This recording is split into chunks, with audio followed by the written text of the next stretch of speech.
Mirëmbrëma nga unë Gerta Sako, dashur miq të RTS Sport, ju përshëndes nga studio improvisuar e Supergolit në stadiumin Air Albania, nga ku pas pak do të nis një tjetër ndeshje shumë interesante që luan shumë rol në fatet e titullit midis Elbasanit dhe Dinamos. Ne do të jemi këtu me lidhje të drejtë për drejta, me formacionet, me personazhe, por fillimisht përshëndes bashkëpunëtarët e mi të këtij transmetimi të ditës së sotme, Ardi Behari dhe Arben Milori. Mirë se erdhët. Fillimisht kujtojmë pak klasifikimin, si vin skuadra deri tani. Egnatia ka fituar sërish dje ndaj Vllaznis, gjithsesi Vllaznia është ende në lojë për të fituar titullin. Egnatia është në kuotën e 34 pikëve për momenti, Vllaznia ka mbetur 31, Elbasani 31 dhe Dinamo 27, por Elbasani nëse fiton sot vazhdon të shpresoj tek titulli, ndërkohë që Dinamo tashmë ka dalë nga loja për titull. Shohim pak edhe rezultatet e rikujtojmë edhe njerë se çfarë ka ndodhur deri tani në Final Four, me ndeshjet e para, Vllaznia Dinamo 0-2 dhe Elbasani Egnatia 0-4, ishin dy ndeshjet e fundjavës së parë. Dje Vllaznia Egnatia 1-2 dhe sot do të shohim se si do ndahet ky 90 minutësh midis Elbasanit dhe Dinamos. Ardi, përpara se ndjekim edhe një kronik përgatitur nga kolegët, një përshtypje të parë, duket sikur është me detyrim përcaktim për Elbasani sot për të fituar ndaj Dinamos. Sigurisht që po, për të mos dashur të ndahet nga Egnatia dhe për të bërë atë, le të themi kështu, autokritikën për atë rezultate dhe atë performancë të ndeshjes së parë të Final Fourit. E ka të lehtë për ta bërë sot në letër për shkak të situatës së pikëve të Dinamos, edhe pse unë mendoj dhe le të themi kështu, vazhdoj të më shoh këtij mendimi që gjithkush që arrin në këtë pikë të kampionatit duhet të respektojë vetëm veten para se të respektojë kampionatin. Milori? Po, përshëndetje. Përveç përshëndetje. Atëherë, shiko, mua më vjen mirë që Dinamo është ekip faktor, ka qenë gjatë gjithë edicionit faktor i rëndësishëm. Dhe tani, edhe pse nuk është më në garë për titull, prapë është një faktor shumë i rëndësishëm për ta bërë kampionatin bukur, të drejtë, dhe ashtu si të duam fair, që të luaj futboll fair, mos ketë domethënë problematik, mos faqe problematika që u shfaqen në fund të sezonit, jo për Dinamo, për gjithë ekipet. Kështu që mendoj që Dinamo do ta bëjë sot ndeshjen e vet. Nuk ka presion, patjetër, nuk ka presion në rezultatit, dhe kur nuk ka presion, patjetër që luan më mirë dhe luan më lirshëm, kështu që pastaj do shikojmë edhe formacionet si kanë ardhur, edhe për të gjykuar pastaj se si do të, ose të bëjmë një, le të themi, parashikim se si do të luajë Dinamo. Patjetër që po, do të hymë më në detaje pasi të ndjekim një kronik të përgatitur nga kolegu Gjergj Vyshka, se si vinë këto dy skuadra në këtë përballje të mbrëmjes sotme. E kthehemi më pas për të diskutuar me Beharin dhe Milorin.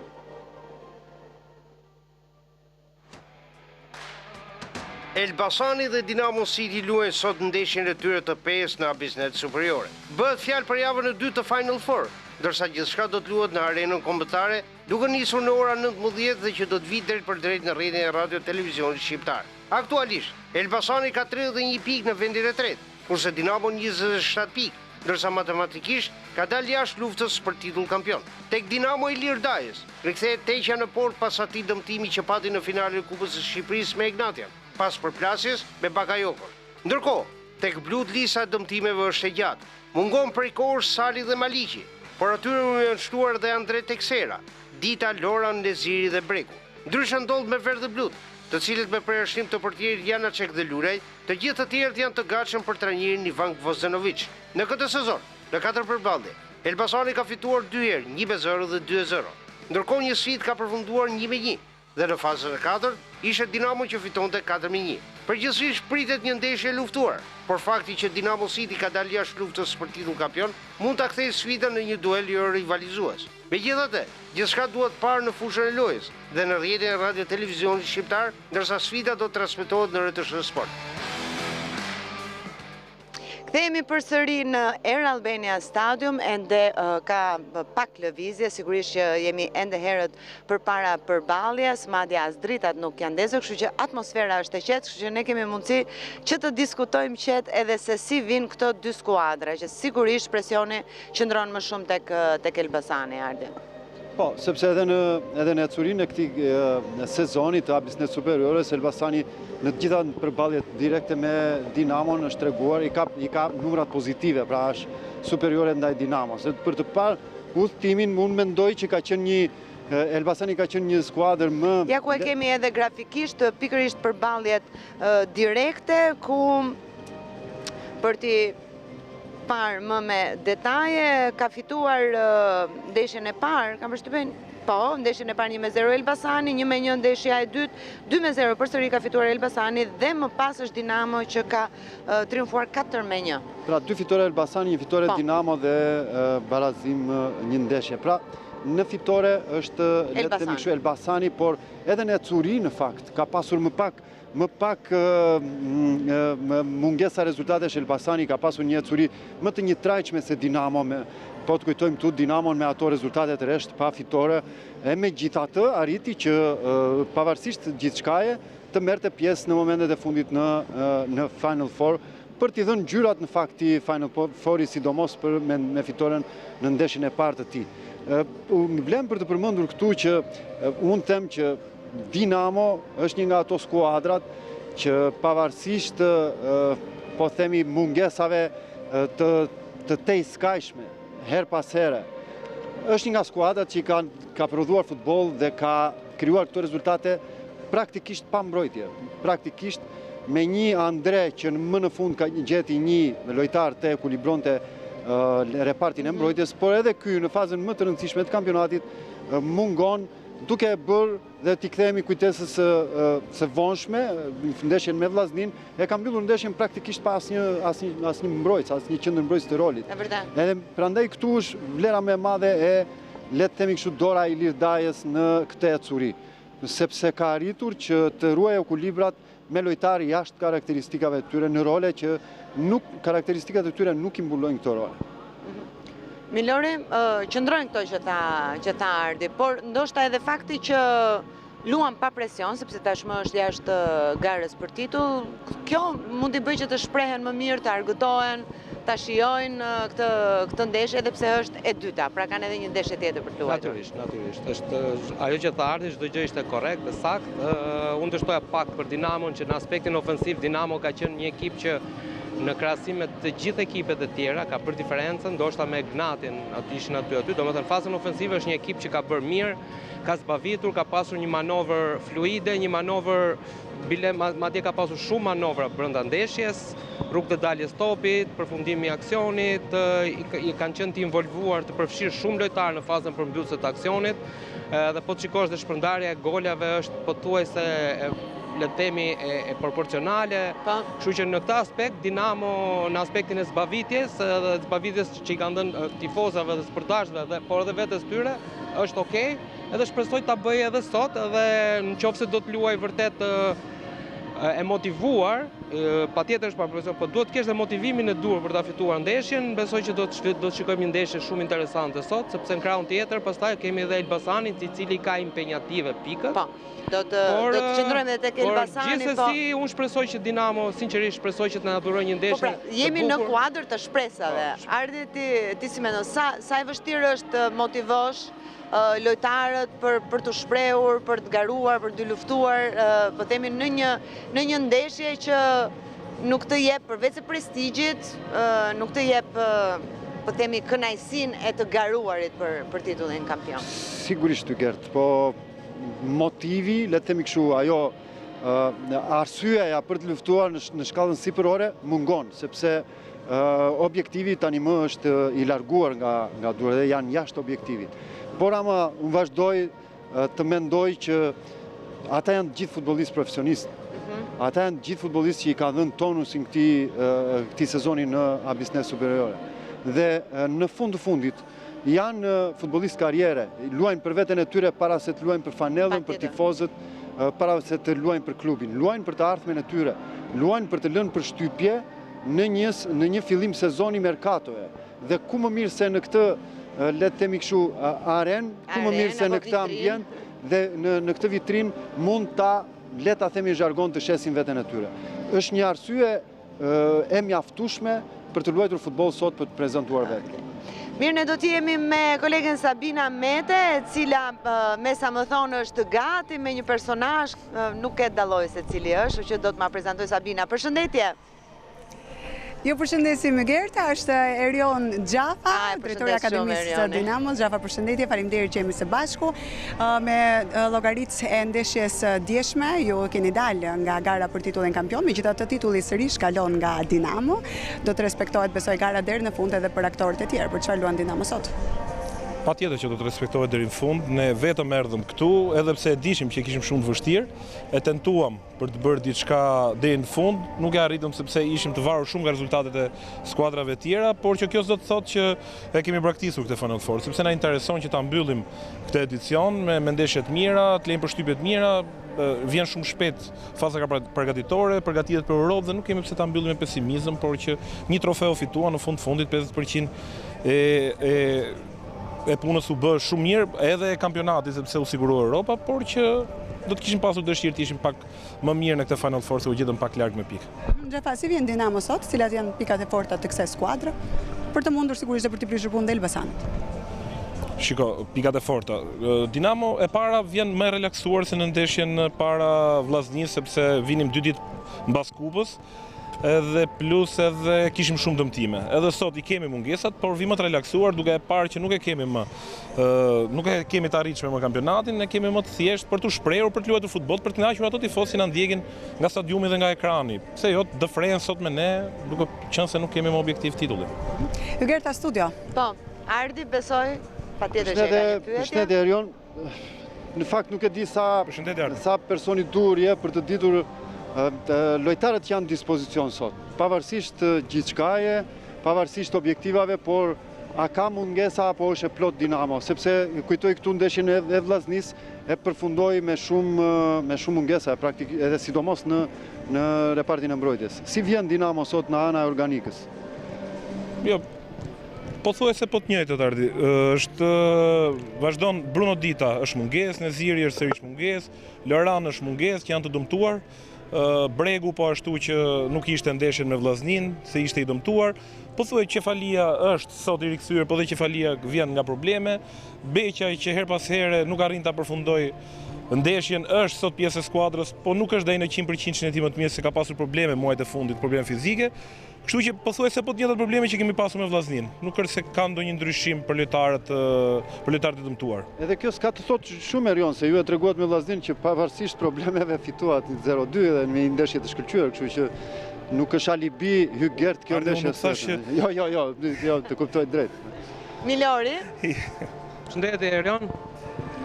Atëherë unë do të bëj një pyetje me që drejtori i akademisë, do të pyes për akademinë.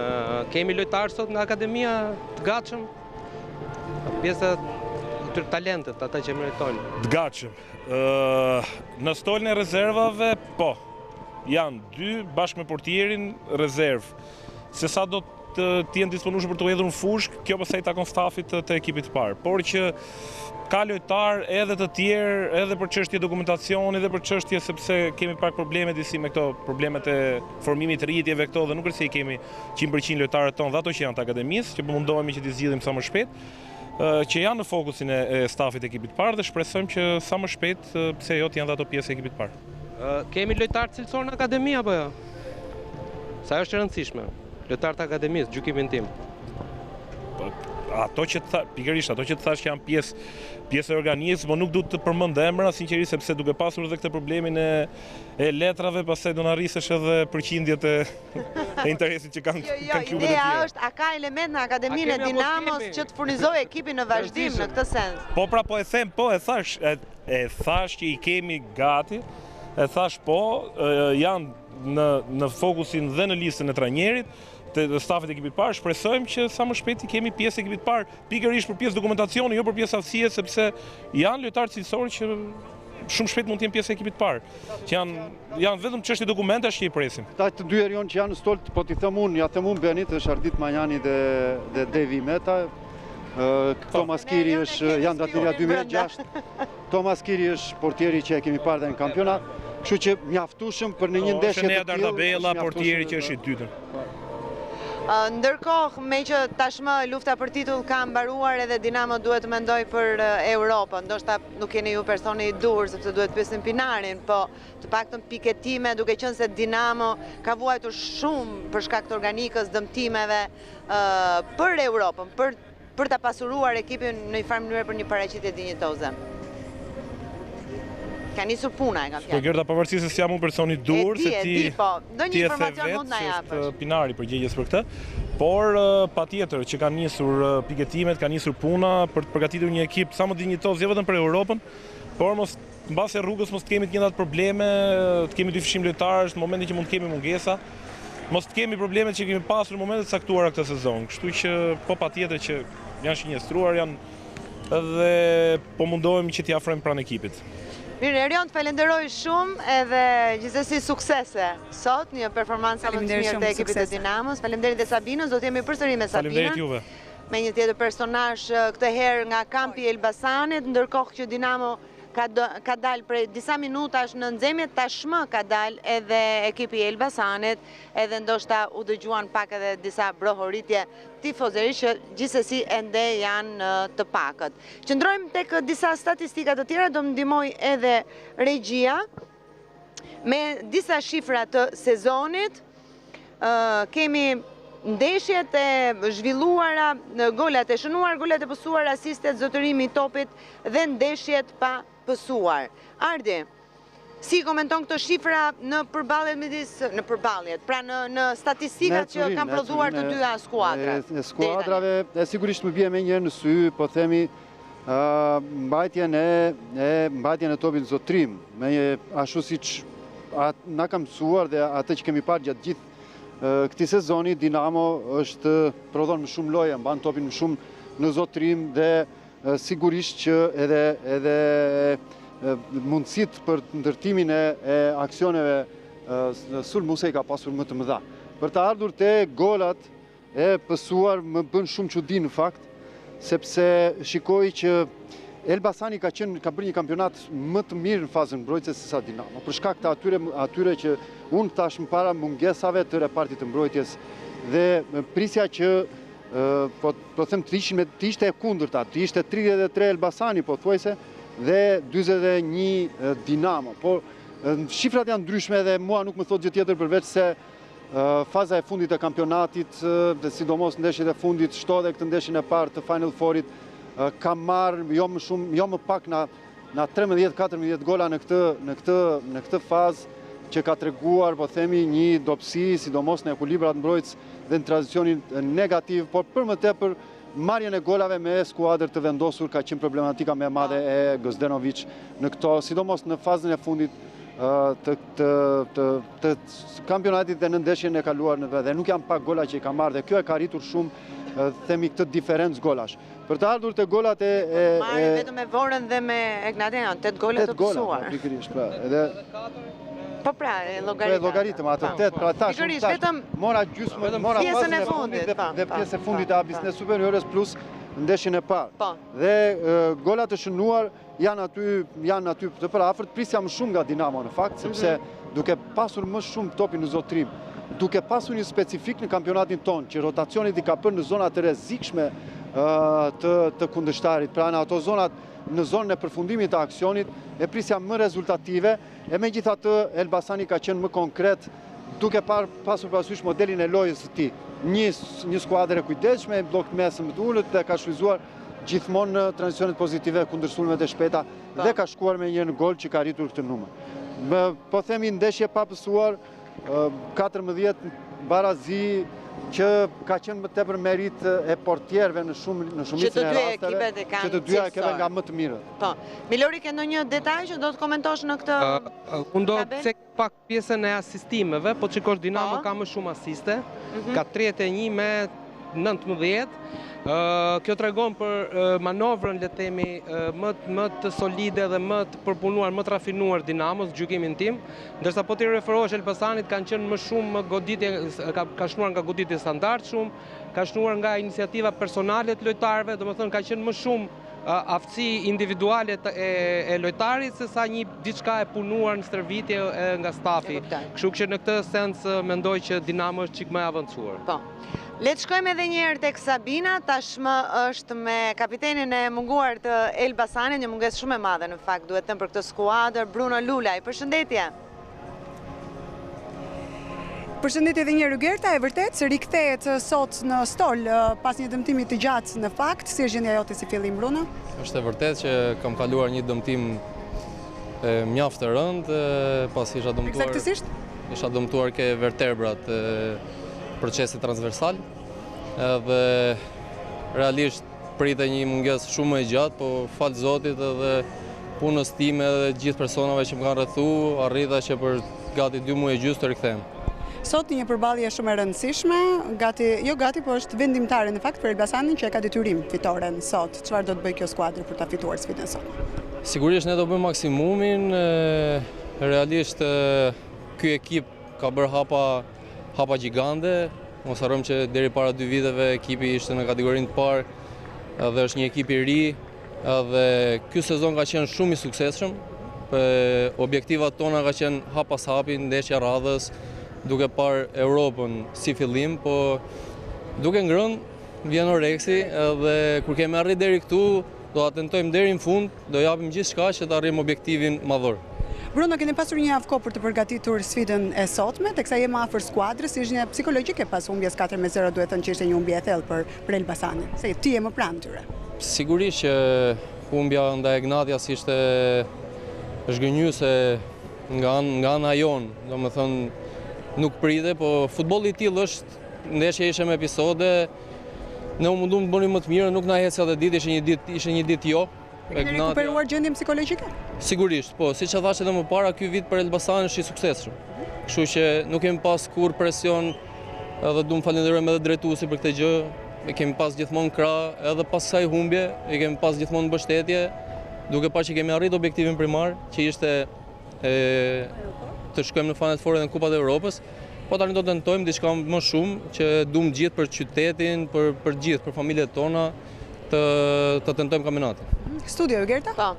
Nisi me Ardi Beharin. Përshëndetje kapiten dhe mirë se u ktheve. Më vjen mirë që të shikoj prapë me uniformën dhe gati për Elbasanin. E në qofë se këto që sa po the... Përshëndetje, shumë faleminderit. Në qofë se këto që sa po the, Bruno, do t'i thoni të pas përfundimit të sezonit të Abisnet Superiore, do t'u mirë kuptoja plotësisht, sepse është vërtet ajo që thoni, një klub shumë i ri me objektivat të arritura në fund të sezonit, nuk ka ku të vej më mirë. Po në këtë moment ku keni arritur në Final Four, në këtë skenë të madhe finale të futbollit tonë, dhe përballë me një, le të themi kështu, kundërshtar pa objektiva, a mos kthehet në një detyrim përveç drejtuesve, familjeve vetes, po edhe të atij publiku që ju ndjek në çdo hap, në çdo stadium të Shqipërisë, a mos është vallë një detyrim që edhe maksimumi nuk do mjaftoj për ta përmbushur në qoftë se nuk fitoni? Çfarë duhet bëjmë shumë ky Elbasan, po themi për të marrë të ndeshjen e sotme? Çfarë duhet të ndryshojë nga ndeshja e Ignatiës? Sigurisht që, siç e thash më parë, ka qenë vit i suksesshëm, por kjo nuk do të thotë që neve nuk do të tentojmë kampionatin. Jemi të fokusuar, të përqendruar në maksimum për të marrë fitoren sot, dhe jo vetëm sot, në çdo ndeshje ne luajmë si për veten tonë, por edhe për këtë publik që na ndjek hap pas hapi, çdo ndeshje s'na kalon kur vetëm, për gjithë qytetin. Sot çfarë duhet bëjmë ndryshe për mendimin tim është përqendrimi. Këto ndeshje caktohen me sipas episodeve, kështu që përqendrimi duhet të jetë maksimal për shfrytzuar ato raste, ato episode në favorin tonë, dhe të arrijmë objektivin që është fitoria sot. Siç e tha dhe ju profesor, është detyrim për ne sot fitojmë. Arben Milori. Përshëndetje Bruno. Shiko, unë marr shkas me që je njeriu nga më të rëndësishmit i dhomave me Zhveçës, kapiteni i ekipit. Doja të bëja një pyetje në fakt për këtë surinë e fundit, e javëve të fundit, edhe patjetër edhe ndeshjes me Ignatian e Elbasanit, sepse deri në ato momentet 2-3 javë përpara ishit ekip pothuajse ekipi që jepni tonusit kampionatit, shumë i fortë, sidomos fazën mbrojtëse, marr shkas, madje ndeshja me Partizani mu më impresionoi, me 10 lojtarë ju arritët fitoni 3-0 dhe pas asaj ndeshje pësuat një blackout. Atëherë pyetja ime, një ndeshje shumë të mirë me Vllaznin, nuk e fituar. Nuk ishte vetëm ndeshja me Partizanin, ishte po edhe me Vllaznin. Pastaj diçka nuk shkoi. Pyetja është, domethënë është aspekti psikologjik, domethënë lojtarët nuk janë mësuar, lojtarët e Elbasanit akoma nuk janë mësuar të jenë aty në krye edhe të bëjnë atë pjesën e rëndësishme, atë hapin final, domethënë është thjesht aspekti psikologjik apo ka diçka tjetër që nuk shkon? Po, shumë gjëra mund t'jenë nga pak, ndoshta edhe kjo që sapo përmendët mund t'jetë një faktor, po siç e dim gjithë futboll që çdo ekip ka atë harkun e vet gjatë sezonit. Unë mendoj edhe sipas statistikave që kemi qenë skuadra më stabël gjatë gjithë vitit, edhe ndoshta kjo periudhë këtyre 4 neshëve të fundit ka qenë ai momenti i harkut ton. Ndoshta nuk ishte momenti më i mirë, po atë nuk e përcakton dot futboll. Kjo ekipet tjera kanë pas në shkurt ose më herët ose më vonë. Neve ndoshta mendimi im, ndoshta ka ardhur në atë moment. Po gjithsesi psikologjikisht tani jemi përgatitur se është kjo neshja dhe neshja e dielës së ardhshme. Ne do japim maksimumin që ta kalojmë këtë ngërç psikologjik që sapo përmendet edhe të arrijmë te objektivi. Bruno, do ta bëj pyetje në një këndvështrim tjetër. Ndoshta u gjetët të paprigatitur për këtë e Gnatja. Pra në një farë mënyre në psikologji ishit përgatitur që do të ishit ndoshta ju dhe Vllaznia që do ta ndanit kampionatin dhe Gnatja doli nga hiçi e u gjetët paprigatitur. Nuk mendoj se na gjetit pa përgatitur, unë mendoj që unë nda nga episodet. Ndoshta Gnatja shfrytëzoi më mirë episodet dhe rastit që kishe edhe arriti te fitoria. Ishte gabimi jonë, mendoj, gjithë si skuadër, gabuam atë ditë, ishte një ditë jo, por që kemi lënë pas tani atë neshje, është harruar, është përpjekur që të mësojmë në ato gabime që bëmë edhe këtë neshje të bëjmë të mirën. Mirë Bruno, të falenderoj shumë për intervistën edhe shumë suksese sot. Me lodhe, po në stolësh për momentin. Faleminderit Gerta. Faleminderit shumë edhe Sabina Metes që ishte me këto lidhje të drejt për drejta.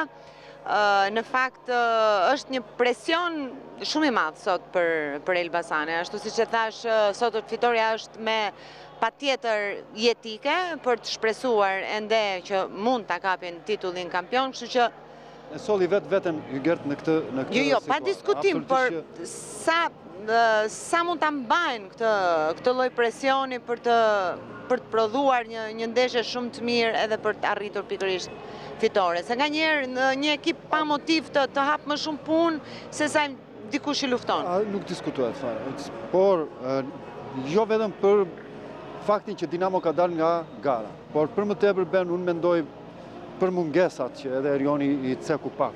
Është pothuajse gjysmë e skuadrës jashtë e Dinamos dhe kjo pasaj amplifikon disa herë më shumë atë mundësinë e Elbasanit, se në fundit do ishte gjithçka e gënjeshtërt në qoftë se nuk do kalonte të ndeshjen e sot.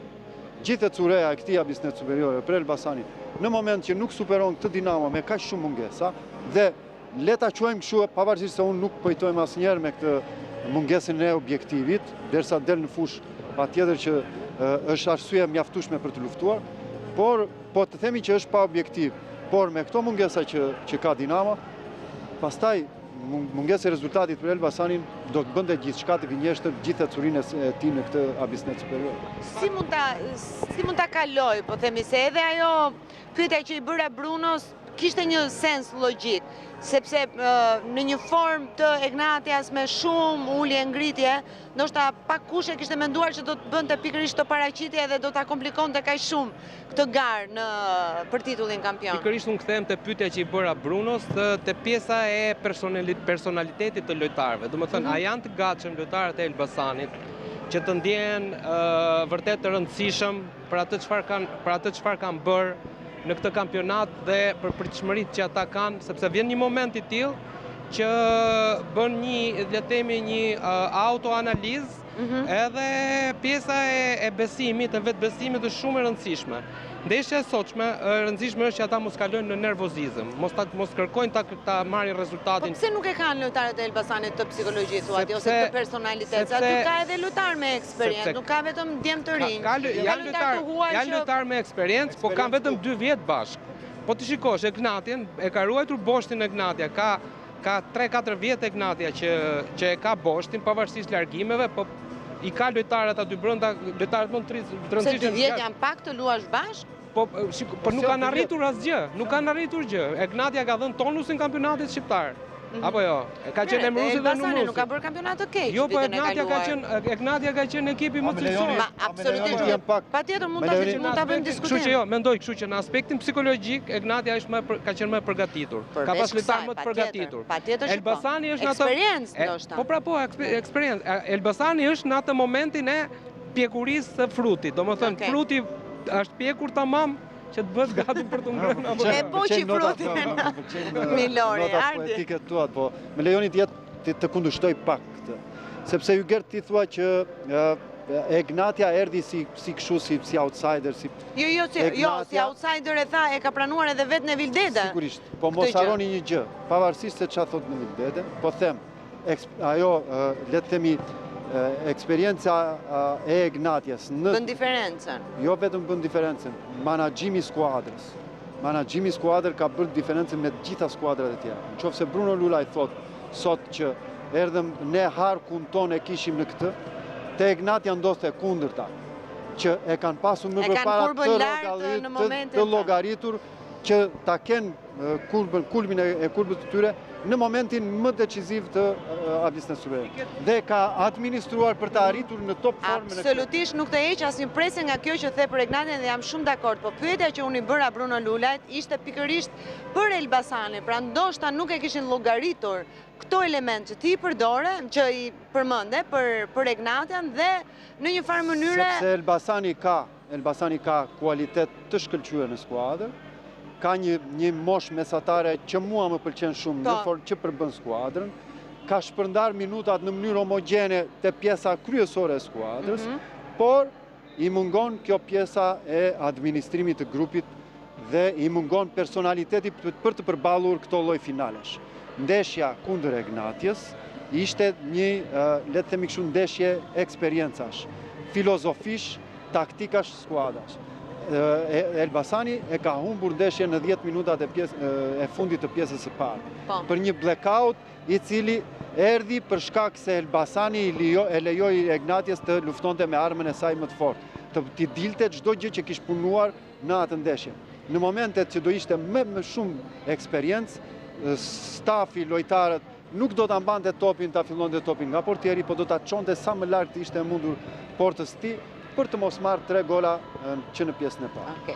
Mirë, do të shkojmë tek Albanasani, i cili do të jetë edhe në komentin e kësaj ndeshje që do ta ndiqni drejt për drejt në RTS1 e Definition, për të mësuar pak edhe të rejat më të fundit, por edhe formacionet me të cilët të dy teknikët kanë zgjedhur të luajnë sot në këtë përballje. Përshëndetje Alban. Përshëndetje Kerta, përshëndetje të ftuarve në studion tuaj të improvizuar sot në Air Albania.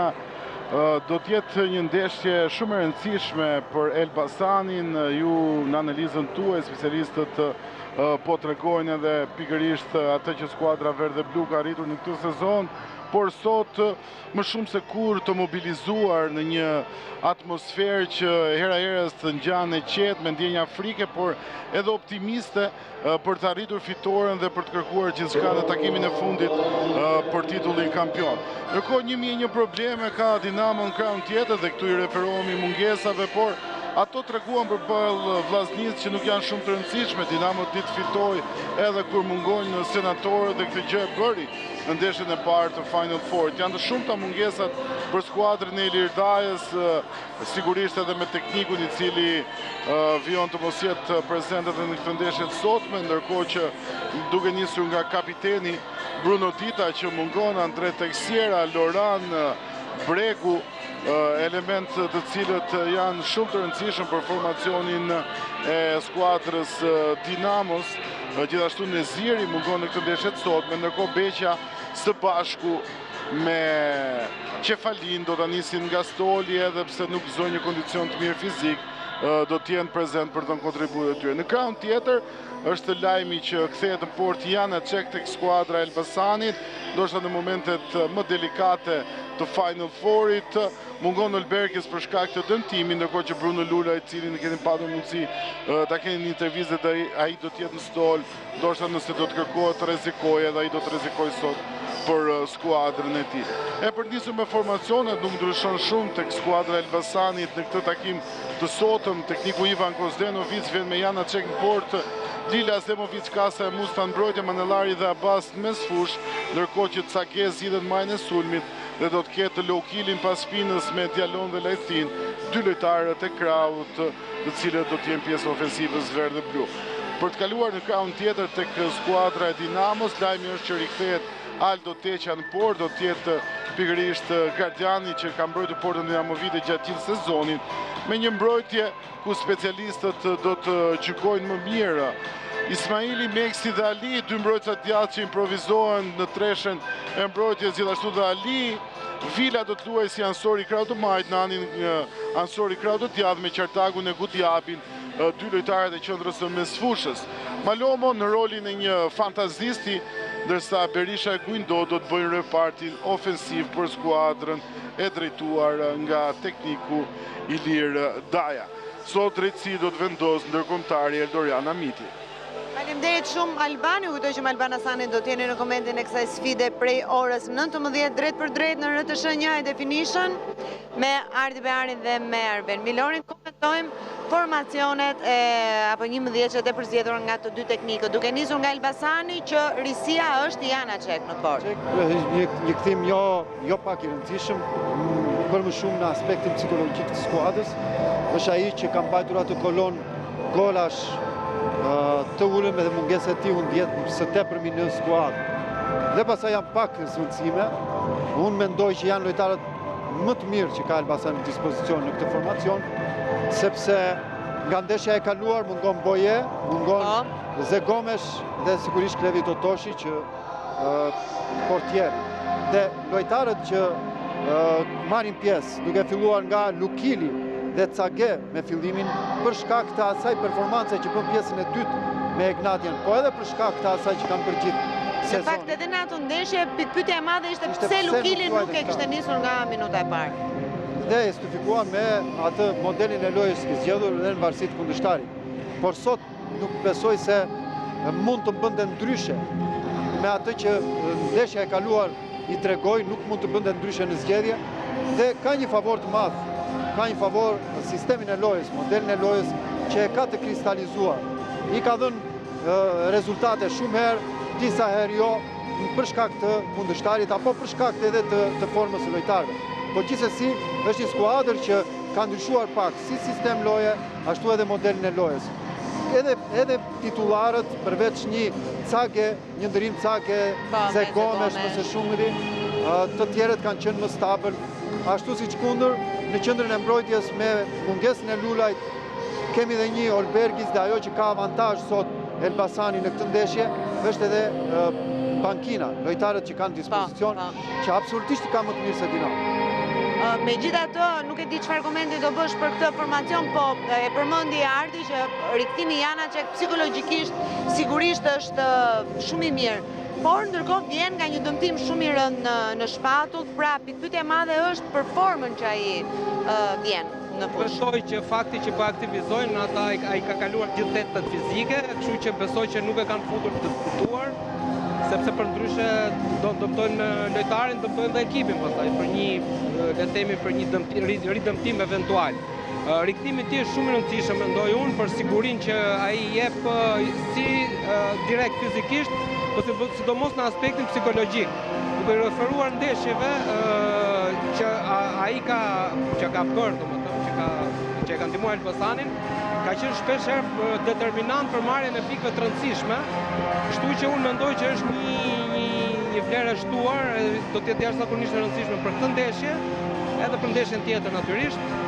Por gjithashtu do thoja për Lukilin, që unë nuk e kuptova si ndeshjen e kaluar nuk ishte në formacion një lojtar si ai, një lojtar i cili janë të rrallë lojtar të tillë si ai, do të thënë çdo ekip do të donte ta kishte një lojtar të tillë në formacion, një lojtar që luan shumë mirë në 1/3 e sulmit, kreativ, godet portën, asistdhënës, domethënë është një lojtar multifunksional aty dhe si duket fakti që e kanë aktivizuar formacion, kanë bërë mirë dhe kanë lexuar mirë situatën.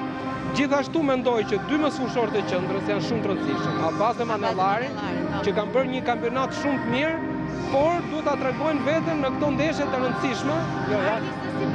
Në këto ndeshje të rëndësishme ata janë lojtarët që mbajnë ekulibrin e ekipit. Po I referojmë ndeshjes së rëndësishme me Gnatjen, aty ata humbën me sfushë kanë humbur ndeshjen. Po jo, sepse ishin po të njëjtë. Jo gjatë 90 minutë. Janë po të njëjtët lojtarë me të njëjtat karakteristika që një javë më përpara ndeshjes me Gnatjen ishin më të mirë. Po pra. Dhe tani po them. Në atë ndeshje, sipas mendimit tim, vinte personaliteti pastaj. Është interpretimi që trajneri I ka dhënë skuadrës, që ja fali po themi Gnatjes, edhe këta të dy. Pra nëse gjithë Abisnet Superiore, dy mesfushorët e Elbasanit kanë krijuar dy linja në manovër. Po. Në këtë ndeshje me Gnatjen kanë luajtur paralel. Dhe ndërtoni 4+2, 6 që markoheshin nga 5 lojtarët e Gnatjes dhe përfitoi nga transicioni I shkurtër. Dhe shpresoj shumë që sot të ketë ndryshuar kjo manovër. Unë jam me ty, por ndonjëherë lojtari del nga detyrat dhe shfaqet me atë instinktin e tij natyral apo jo. Drejt që e mori sepse nuk janë robot, janë lojtarë futbolli apo jo. Dakor, por ama do të zeronim rolin e trajnerit, harojmë që ishte vetëm pjesa e parë dhe një lojtar del nga rreshti, del nga detyrat në momentet e fundit të ndeshjes për të bërë aventurë, një qendërmbrojtës veten në sulm për të bërë gol, por ama në pjesën e parë duhet të përbash detyrave të trajnerit. Dhe unë mendoj që ishte një zgjedhje e gabuar e stafit. Po jo, ndonjëherë jo aq strikt apo jo. Ndonjëherë duhet të japësh diçka ndryshe që të bësh diferencën apo jo. Lojtarët e mëdhenj aty bën diferencën. Apo e kam gabim? Jo, unë lojtarët e mëdhenj I konsideroj ata që zbatojnë detyrat e trajnerit. Okej, le të komentojmë pak edhe formacionin e Dinamos, sepse aty ndoshta mund të ketë për të komentuar edhe pse vazhdojmë ta përsërisim, është një ndeshje prestigji për të argëtuar, për ta shijuar, për të treguar veten e tyre, për të treguar që janë Dinamo, por fatkeqësisht jashtë luftës për titull. Shiko, Dinamo ka emra të rëndësishëm brenda, vërtet ka disa lojtarë, nuk ka Bregun, një nga lojtarët kryesorë, që është po është Berisha që bëri një performancë shumë të mirë ndaj Vllaznisit. Nuk ka Qefalin, nuk ka Didën, nuk ka Teksterën, po ti shikosh, gjithë ta lojtarë kanë qenë lojtarë që kanë luajtur shumë mirë për Dinamo. Domethënë një ekip le të themi me mungesa në stol më shumë do thoja unë se sa mungesa në formacion. Apo jo. Kështu që mendoj që Dinamo është okej në këtë aspekt. Me sa duket do të luajë me një 3-4-1-2 ose 3-4-3. Me Teqen që rikthehet edhe është një rikthim I rëndësishëm. Tre qendërmbrojtës Ali, Meksi dhe Ismaili. Ndoshta Meksi pak këtu, ndoshta mund të çdoj pak, edhe për arsye se nuk ka qenë një qendërmbrojtës, por ka qenë gjithmonë një mbrojtës I djallë. Edhe minutat. Edhe minutat dispozicionit. Pikërisht për këtë. Dhe pastaj shikoj vendosin e Vilës në krah, një lojtar I cili Daja ka përdorur më shumë me mesfushor qendra, edhe tani e përdor si një fasho le të themi të krahut majt. Nani po ashtu aty ka luajtur, Qerdagu dhe Gudjabi janë dy lojtarë të cilët kanë qenë pothuajse prezent në 40-50% të ndeshjeve të Dinamos. Ajo që unë do të cekja pak është vendosja me dy sulmues. Marr shkas nga një koment që ka bërë Berisha, I cili ka thënë që unë jam lojtar krau, nuk jam lojtar që luaj sulmues qendrës, ka luajtur punë, por gjithsesi do t'i do të nështrojmë mundave të trajnerit dhe do bëjmë më të mirë, apo jo.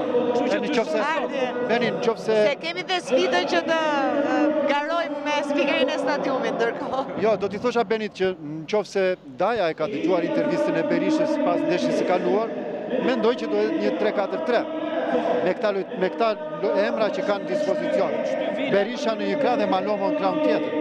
Dhe për të bërë treshën e sulmit në kujtë, ndoshta. Por unë mendoj që do të jetë kështu si e vendosur siç ti the, me një 3-4-1-2, sepse mendoj që me këto emergjenca që ka Daja, do bëj solid, do bëj me tëndësi zonën e qendrës. Pra të ketë tëndësi në zonën e qendrës për t'i lënë sa më shumë, sa më pak barë në fazën mbrojtëse të dy krave, të pesve. Sepse qoftë Nani, qoftë Vila, nuk janë lojtarë që bëjnë të pestë. E në qoftë se Nani Nena ka mësuar të bëjë të pestin në të djathtë, po Vila ishte një risi që e përdori në ndeshjen e kaluar nga emergjencat që ju kryo. Prandaj, unë mendoj që sot Përballen dy trajner me dy filozofi të ndryshme, dy skema loje që kanë avantazhe dhe dizavantazhet e tyre. Elbasani duhet të synoj në lojën në krah dhe Dinamo në lojën në qendër. Okej. Mirë, kemi mbritur në limit, është duke u përgatitur edhe po themi mini ceremonia e hapjes së kësaj ndeshje, kështu që kemi mbritur në fund të kësaj pjese të parë të super golit me Ardi Beari dhe me Arben Milorin. Do të jemi sërish pas ndeshjes me trajnerin dhe me lojtarin e ndeshjes, por për momentin shikim të këndshëm, mos harroni Elbasani Dinamo në RTS-një e definition në komentin e Alban Hasanit. Shihemi me njëherë pas ndeshjes.